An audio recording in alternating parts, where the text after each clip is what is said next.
Hola, ¿cómo están? Acá les vengo a mostrar un tutorial rápido y bueno, no voy a repetirlo de fácil y sencillo ya que sería muy cliché. Vamos al link que les dejo en la descripción. Les voy a enviar a la página oficial de Huawei, ¿no? Ahora apretamos los tres puntitos y vamos a App Gallery. Ahora esperamos que cargue, ahora bajamos hasta que encontremos la pestañita de App Gallery. ¿Ve? Huawei App Gallery, acá está, damos a más información. Bueno, nos va a salir toda esta huevada y damos descarga aquí.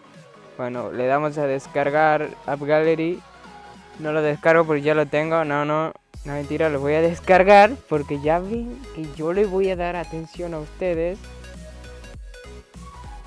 Bueno, le damos a descargar.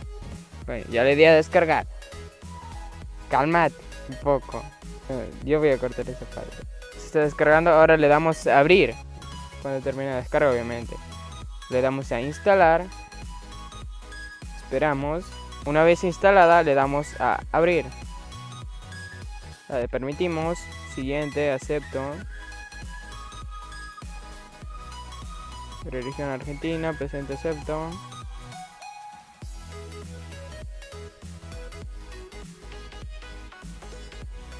Bueno, acá ya estamos en la App Gallery. Bueno, me dice que actualice. Así que bueno, la voy a actualizar y ya voy a cortar esta parte y vuelvo enseguida. Voy a esperar que se cargue un poco la interfaz para explicarle en qué es App Gallery. Que es Huawei App Gallery, básicamente. Bueno, es básicamente la alternativa de Google. No. Básicamente la alternativa de Huawei para suplantar los servicios de Google, ya que Estados Unidos y China estaban en una guerra comercial en ese tiempo. Y bueno, un año después, que sería hace, creo que ayer, una semana, Trump decidió postergar un año más el veto. Bueno, Huawei ya tenía esta aplicación ese tiempo y bueno, aprovecho esa noticia para sacar el tutorial. Bueno, ¿qué nos encontramos acá en App Gallery? Bueno, sí, les voy a ser sinceros. No vamos a encontrar tantas aplicaciones como hay en el Play Store.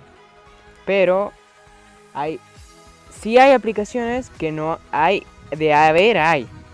Pero no hay tantas como Play Store, digamos, como ya dije. Pero lo que tiene la Huawei App Gallery es que tiene tratos con empresas con las que Google ya cerró. Por ejemplo, tenemos SnapTube.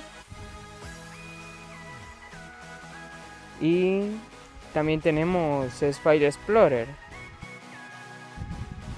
Que como creo que ya no estaba en Play Store, creo que la sacaron. Bueno, la cosa que acá está. Bueno, eso básicamente. Y si les sirve, si quieren tener a mano esas aplicaciones, y creo que hay más, ¿no? Bueno, desconozco la cantidad de aplicaciones que debe haber acá, pero nada, si les interesa, aquí ya tienen el tutorial, ¿no? La ayuda de cómo descargarlo. Y si quieren pasar a dar un vistazo de cómo se está arreglando Huawei con todo esto. Así que les dejo acá para que vengan. Bueno, si les sirvió, denle like. Y si quieren más contenido así, tutoriales. Bueno, en realidad no, voy a cambiar de contenido dentro de poco. Por ahora estoy organizándome. Y bueno, voy a cambiar un poco de contenido. Y así que bueno, si quieren suscríbanse, no hay problema. Si no hay problema. Si no se suscriben, tampoco hay problema. Bueno, muchas gracias por ver y adiós.